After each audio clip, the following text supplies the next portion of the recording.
上个月我刚搬到澳洲，买车办理各项手续，考到叉车证照，最后呢搬到了 Berwyn。那这个月我开始了当地的工作，相比上个月非常紧凑匆忙的节奏，这个月是稍微安定然后缓慢的一个月。继西班牙室友搬出去之后，我先是开始在豆子包装厂上班，后来又有一些新的室友搬进来，然后我从工作被开除之后，又开始第二份新的工作。好像也是发生了不少事情。总之我们就一起来回顾一下吧。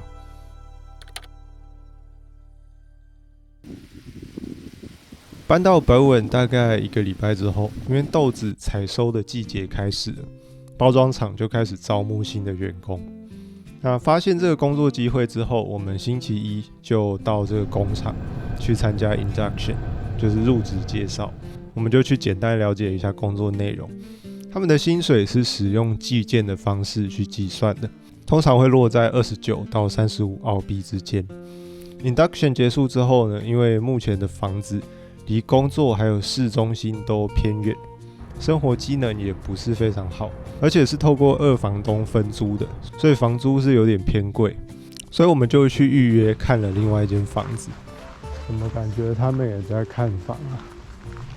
Someone, what's your surname?Oh, you came in the office. Yeah, or you rang. I called. You yeah, called. I Yes, called. okay. Right. Yeah. I just tick people. Okay.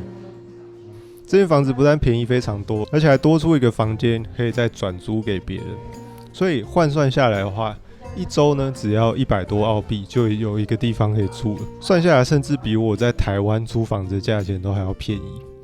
不过这样打着如意算盘的我，晚点才会发现事情其实不会这么顺利。我们到了看房地点之后，才发现并不是只有我们去看房，而是一大批人一起来看这间房子。澳洲这边的房市大多都是供不应求的状态，所以屋主呢就会有非常多的候选人可以去挑选。You're in competition, whichever way you go. Anyway, just have a look So at is that. it first come first serve? No. We take all these applications and then we go through them and we check references and then we go to the owner with you. No, we go to the owner with 2, 3, 4, whatever we find. 对房子有兴趣的人必须要提交自己的背景资料，这可能包括之前的租房历史、前房东的联络资讯，还有你的工作等等。那等他们去做完调查，才会挑出里面他们觉得适合的人。所以这过去没有在澳洲租过房子的我马上就认知到我大概没有什么机会可以租到这个房子，也就决定先放弃，先暂时妥协，多付点房租，然后待在原本的这个地方。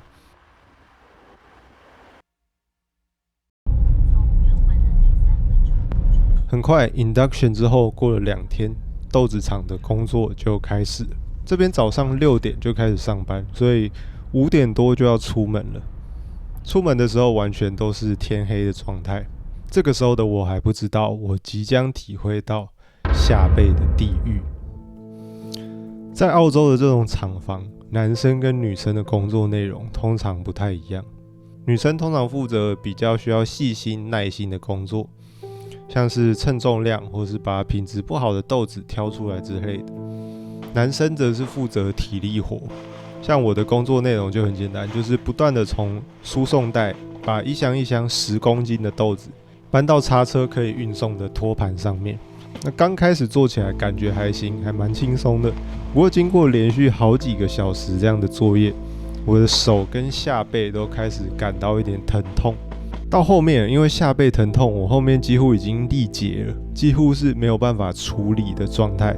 我的速度也开始慢非常多，常常需要其他人的帮忙才能跟上产线的速度，不然整个输送带就很满出来，生产流程也会被我卡在这边。这大概是我人生第一次体会到这么把身体推到极限的感觉。那不知道这个是运气好还是不好，我们第一天工作就工作了13个小时，从早上6点一路工作到晚上7点。回家之后，我全身的肌肉酸痛都开始发作。OK， 各位，我刚做完这个第一天的工作回来了，现在手就是很痛的状态，然后下背也是非常非常的疲劳啊，就是整个很酸。我不知道明天的工作状态会不会很差，因为现在真的是整个酸痛的状态。没有想到，就是第一天就工作了13个小时。我们早上6点上工，做到晚上7点，第一天就做13个小时。当下我真的不知道我第二天要怎么继续上班完成工作。那想着这样子下去不行的我在脑中开始试着推演，我要怎么去把这个工作流程给优化。首先可以把这个托盘挪近，移到离输送带近一点的地方，来减少我需要搬动的距离。那再来摆放的顺序也很重要，从外侧开始摆放到内侧，才不会挡到自己的路，然后增加要花费的体力。最后呢，就是移动的步伐。最远的箱子可以使用转身的方式，再加上重心转移的技巧，非常省力，一次就到位。那近的箱子可是可以把力道或是方向算准，直接一次就把箱子拉到定位。我现在只能祈祷这些技巧明天可以顺利发挥作用，让我撑过明天的工作。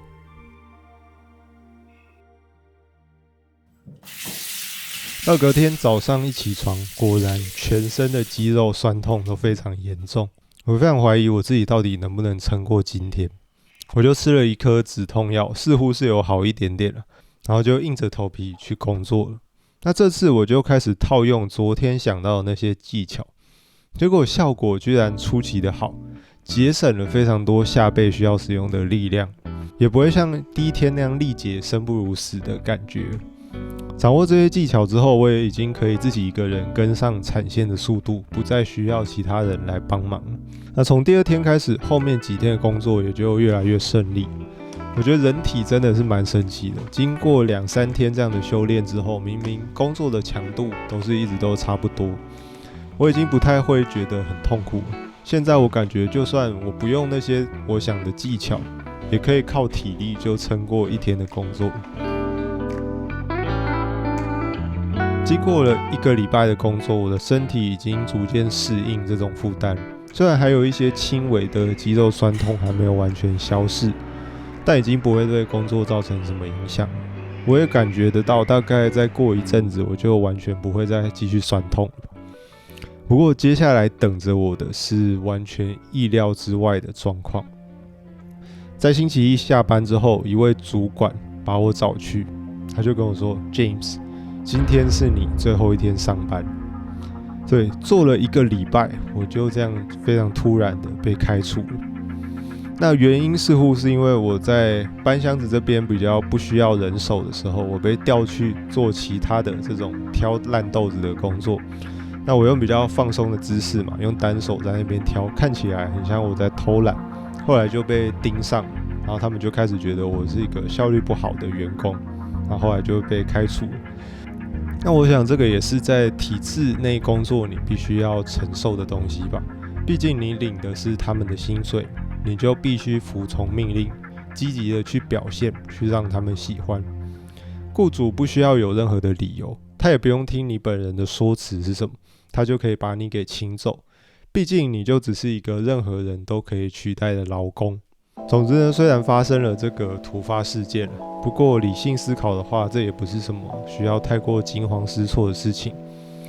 第一是我的自媒体有太多事情要做了，我的语言课程的行销活动还在进行当中，其实我正好是需要更多时间来完成这些工作的。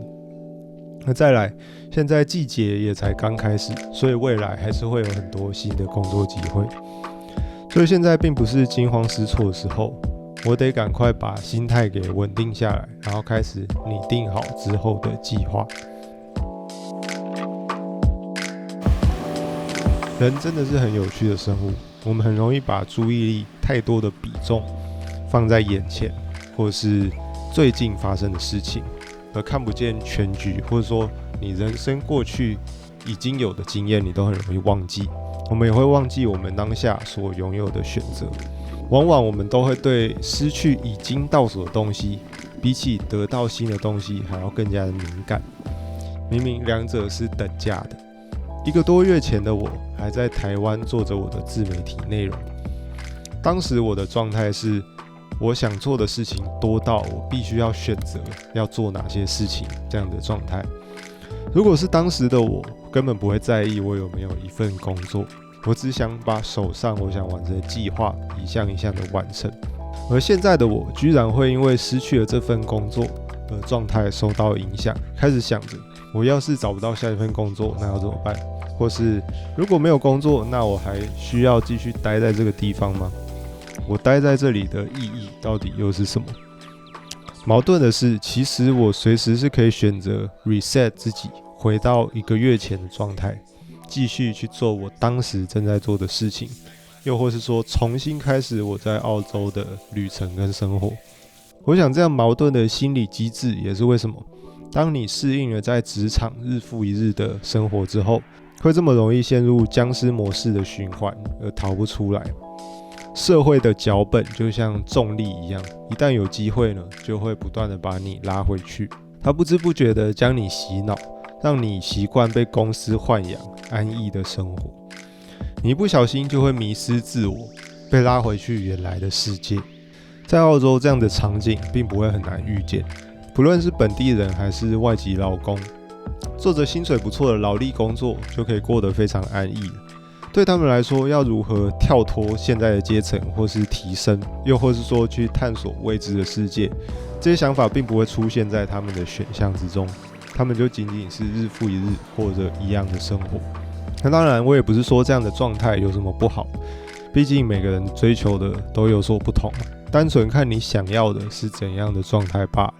每天早上6、7点开始工作，然后下午2、3点就下班，有时候到5点。这样规律的生活其实也没有什么不好的。在我一边在家工作，然后一边慢慢的投一些新的工作的时候，有2个印尼室友也搬进来了，分别叫做伊万跟 Johan。也有另外一个叫做 Go 的日本人也搬进来了。很快屋子里就从空荡荡的状态变成非常热闹的一个景象。那伊万跟 Johan 他们的工作还没有开始上工，所以就跟我一样常常会待在家里。那有天他们刚好要去买菜，他们看我在家没有工作，在家闷了好几天，就邀请我跟他们一起去买菜。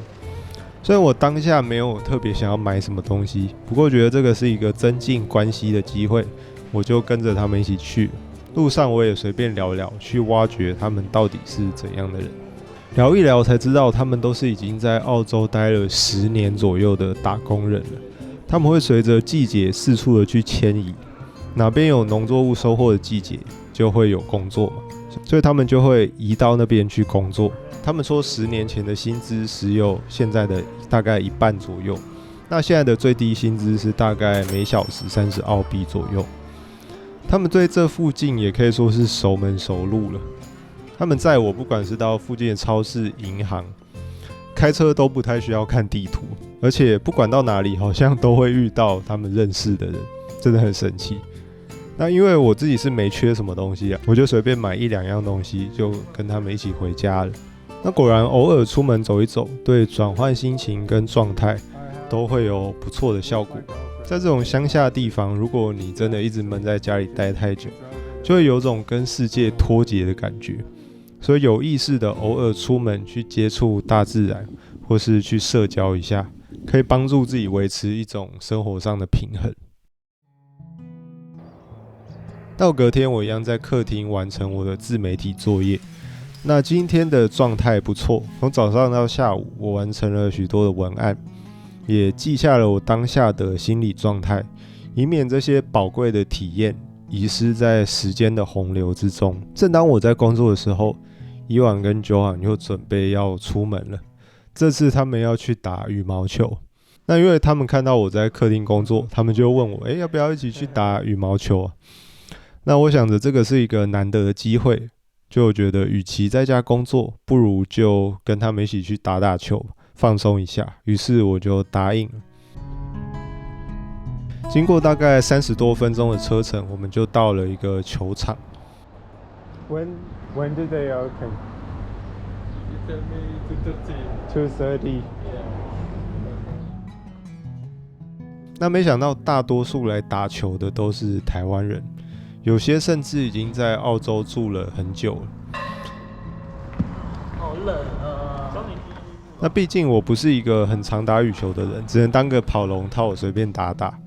那随便上场打了几局之后，我也开始没力了，所以我就先休息，就跟 Johan 一起离开这个场地，然后去附近海边走走，然后随便聊聊。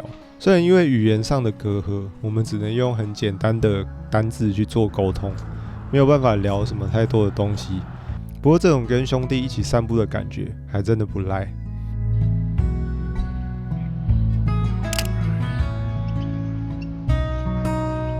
这一次的羽毛球一行里面有很多台湾人，也有印尼等等不同国家的人。我感受到一种非常奇妙的感觉，就是用英文来跟其他国家的人聊天，对我来说是比较容易聊天的。当用中文的时候，我反而觉得比较难去开启一个对话。我后来思考一下，有想到一些大概的原因啊。那如果大家对这个主题有兴趣，可以之后再跟大家细聊。What's your name? I'm Joe. Joe. Yeah, Joe. Joe. And you? James. James. 总之这一天的行程就这样子结束了。这个礼拜开始在家的自主生活，但我有很多的时间完成之前一直延宕的待办事项。我把自营月刊的第0话剪辑完成，这算是我在内容创作上挑战的一种新的形式。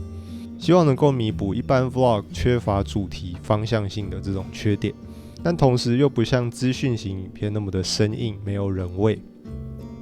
其中的画面跟音乐我都花了不少时间挑选才完成。那我目前已经使用 Epidemic Sound 来找高品质的无版权限制的音乐跟音效素材超过1年的时间了，使用体验上我是非常满意。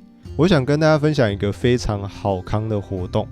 Epidemic Sound 有一个 Community Program， 只要你邀请到12个人加入他们的付费方案，你就可以取得永久免费的资格。这也是为什么我在这边宣传。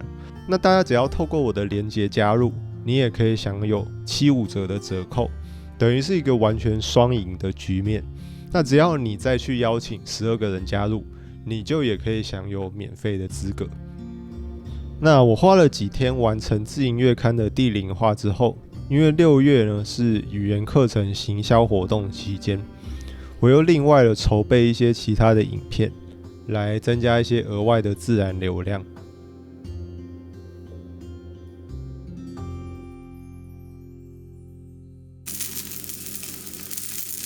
没有工作，在家的自主生活也来到1个多礼拜了，我已经逐渐习惯这样的步调，那种突然失去工作，然后感觉没事做的空虚感已经消失了。现在我每天早上起来做的第一件事情就是韩文的沉浸。过去2-3个月，因为在忙其他的专案，我沉浸的部分停了一段时间。不过现在总算是回归了，我完全不学文法、背单字、学韩文的这个实验，到现在已经来到第12个月。目前我对文法方面的语感已经越来越接近成熟了。现在看 YouTube 上面的影片，就算没有字幕，我也可以听懂不少。那看韩类比较难的内容，只要我看着中文字幕，大部分的句子我都可以抓到大致的架构，并听懂一部分。我觉得应该只要继续保持沉浸的习惯，就会持续的进步下去。那早上我做完韩文的沉浸，通常还会再看一些英文的频道去做沉浸，顺便使用 Advanced Shadowing 来练习一些我讲不顺的部分。最近不知道为什么很怀念小时候玩的风之谷，因为我没有时间跟这个闲情逸致去玩这个游戏，我就把 Turgain 这个频道的影片全部刷完了，解个瘾。If RTL does maintenance, I'm going to have a word with them. If they start maintenance right now, they're going to have to talk to me first. Guys? 他做的影片品质真的是无话可说啊，也可以学到不少制作方面的技术。那最近我有时候做菜的时候，也会放一下风之谷的音乐，来回忆一下童年。每天早上起来，先把语言沉浸这件事做完非常重要。因为一旦我开始工作，进入专注状态之后，就不太会有时间再回去做沉浸。那做完沉浸之后呢，我就会开始持续推动自媒体的进度。这周主要的工作还是持续去推动语言课程相关的行销。我先是把之前已经拍好的影片剪完，也整理了一些免费资源包，让新手可以不要再看太多的资讯，然后停滞不前，而是可以现在立刻马上开始用有效的方式开始沉浸式学习。这周我也把之前一直拖延很久的下广告这件事情终于完成了。把这些事项一项一项完成之后，1个礼拜也就这样子过去了。找回新的没有工作的生活平衡之后，我开始慢慢觉得这样子在家的生活好像其实也不错。不过还没有在当地建立太多的体验跟连结的我，就觉得这样子继续下去也有点失去待在澳洲的意义了，并没有最大化这段时间的经验跟体验，所以我觉得还是找个当地工作是比较有理想的。正当我这么想的时候，就突然接到一通电话，说下星期一开始有一个为期3天的临时工作，是到当地的一个叫 Bowen Shell 的活动去打扫捡垃圾的。后来我去问室友才知道，澳洲其实很多这种农业小镇都会有什么 Shell 的活动，像 Bowen 这个地方就有 Bowen Shell， 那里面就有很多摊贩在卖东西，也有各种的表演等等，这个是1年1次的。对我来说，能够潜入这种活动去工作是再好不过的机会了。那没想到好消息都是接连而来的，这个临时工作都还没有开始，过了4天后的星期六，我就又接到电话问我明天能不能开始到一个工厂去上班。那看来我的无职自主的在家生活就到今天要结束了。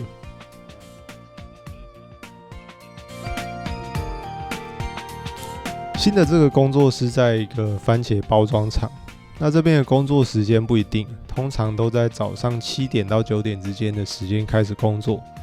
只是这次的主管是澳洲人，不像上次是一些华人主管，那也有一些澳洲的同事。工作的内容跟之前其实没有相差太多，也是把输送带上面一箱一箱的番茄去放到托盘上面。唯一的差别只在于番茄它是有分大小跟成熟度的，所以说你就必须要在各个端点之间走来走去，然后去搬这个箱子。那毕竟我之前也已经2个礼拜没工作了，所以这次重新开始工作呢，回家又下背开始有点酸痛，手指的关节肌腱也会感觉有一点疼痛。不过好在经过上一个工作的锻炼，我这次只有很轻微的酸痛而已，所以说不太会影响到正常工作，身体非常快就适应了。大概到第3天工作，我的下背就已经几乎不会酸痛。工作2天之后，很快就来到 Bowen Shell 的时间。这天是当地的一个假日，所以番茄厂是放假的。那我一大早7点就来到这个活动场地，准备开始做这个临时工。现在是早上6点半，然后我已经提早到这个 Bowen Showgrounds 了。它是7点才开始，所以我现在就是在车里面等。那里就一个人都没有，我就四处走走晃晃，看一下这场地，看起来就是一些有点像一个游乐园。这个场地内部非常空旷，只有零星的一些工作人员。进到场地之后，我完全不知道要从何开始工作，我就跟站在门口的2个人打声招呼，问他们知不知道这个情况。跟他们聊了几句之后，才发现他们其实只是当天来摆摊的一个摊贩，所以他们也不知道关于我的工作的情况。I'm here at the showground, but I don't know what to do now. We are good, mate. We got two people here already. Alright, that's a shame. 后来我打了电话问负责人，才知道原来我的工作已经被取消了，我今天根本不用来。所以后来我当天什么事情都没有做，就这样直接回家了。不过事情到这边还没有结束。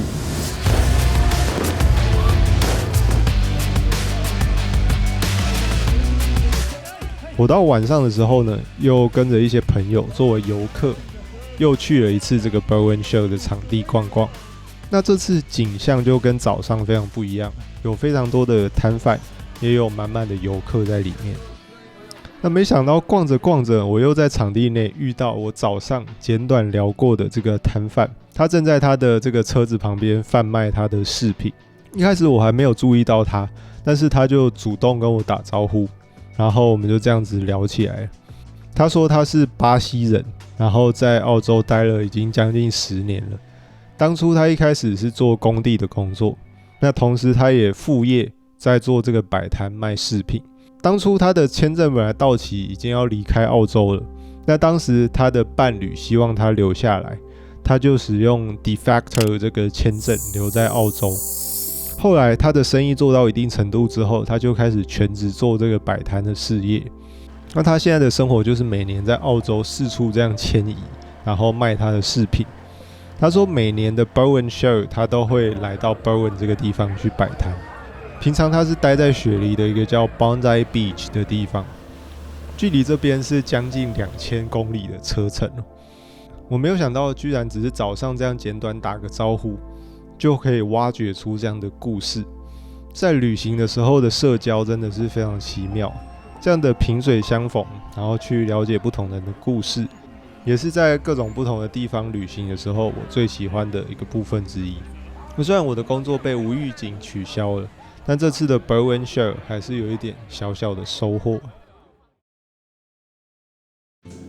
在某天的早上，我起床要开火煮东西的时候，发现火居然点不着了，洗澡的时候也没有热水了。然后后来检查之后，我才发现原因，原来是我们的瓦斯用完了。因为旁边有一个小罐的瓦斯，我们就想着，或许我们可以试着自己把它换成备用的瓦斯来用。不过因为我们全部的室友都没有扳手，我们就没有办法自己去做更换。那我就灵机一动，走出大门一看，就发现刚好有一个邻居站在他的家前面，我就这样直接走了过去。Hi mate, how are you? Long short question. Do you have a range for gas bottles? Like just a shifter? Just because it's disconnected? Yeah. Yep. Whereabouts are you? Just up here somewhere? Huh? Whereabouts is your house? Right there. Okay, yep. Yeah, that should do it. Okay. Can I use it? Yeah, just bring it back, mate. Alright. Thank you. If you have trouble, I'll give you a hand. Appreciate it. No worries. 跟不认识的陌生人邻居借东西，这个是我在台湾几乎没有做过的事情。我连这个东西叫做 shifter 都不知道。那不知道为什么，在国外的时候就会特别想尝试这种小小的突破舒适圈的事情。每次尝试之后呢，总会给我一点点的信心跟成就感。你会发现每个人其实都非常的友善。就这样子，我们成功换了瓦斯罐，也终于可以煮点东西来吃了。那不知不觉来到 Bowen 这个小镇也已经1个月左右，6月也即将要结束了，我也必须开始撰写新的自营月刊的文案了。如果现在这个工作可以稳定的持续做下去的话，应该会再持续个几个月吧。接下来我的课题就是在工作之余继续维持生产力，然后定下一个新的重心。我有很多的事情想要完成，有很多的影片想法要去拍摄并制作，也有很多没有看完的书想要看，然后再分享给大家。也有一些网站跟 App 的想法想要自己去实作看看。与此同时呢，还必须持续韩文的沉浸跟学习。显然我的时间是不够的，必须要做一些取舍，去选出最优先的目标才行。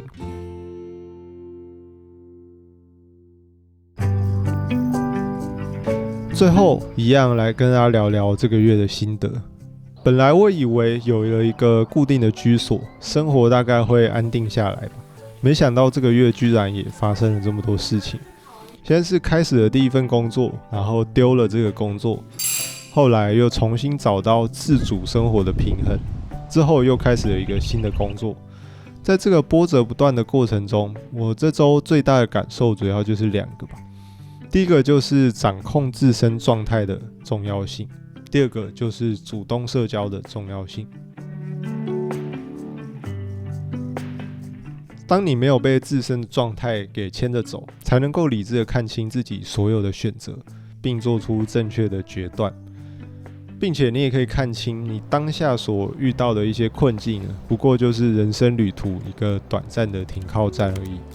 用个很简单的比喻，我过去曾经经历过学生时期每天耍废、上课就这样混过去的生活，也经历过每天去通勤上班，但是每天都不想上班，像僵尸一般的生活。我也经历过脱离体制，然后每天都可以自主安排时间的生活。我经历过这样子这么多的状态，同时我也知道我是有能力可以去选择我想要怎样的生活跟状态。当我知道我是可以透过行动去选择我要进入哪种状态的时候，我就比较不会被社会的脚本给拉回去了。毕竟我知道现在这样子的状态跟结果是我自己做出的选择。那要是我不喜欢我当下的状态，我也并不是毫无选择的被迫待在当下这个状态的。我完全是有能力可以选择要跳脱，并且回到过去的任何一种状态，甚至我也可以透过我累积的能力，然后再去探索未知，去创造一个我未曾体验过的新的状态。当我能够这样思考的时候，就不会觉得当下遇到的困境是什么值得烦恼的问题了。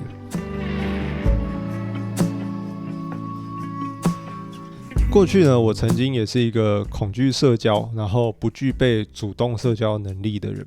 那因为过去的某些经历，让我后来虽然身为一个话不多的人，但也非常习惯主动去跟别人攀谈，去认识陌生人，也不会再感到害怕。那当我开始主动开启对话的时候，反而会反过来发现，其实大多数人虽然想要认识人，但是他们都缺乏主动社交的能力。所以你就必须去当那个开第一枪的人。到了澳洲之后，很多发生过的故事，如果我没有主动去这样打造，去主动开启话题，大概都不会发生吧。这样子的主动社交、认识人的心态还有能力，也可以让普通的旅游或是打工度假的经验升华到一个完全不一样的层次。那我也很期待这段旅程还会有怎样的故事在等着我。以上呢就是本集自营月刊的内容。如果你想要开始提升自己的能力，掌控自己的人生，欢迎参考下方的连结，有一些免费的学习资源，也有更进阶的课程。那我们就下期的自营月刊再见了，拜拜。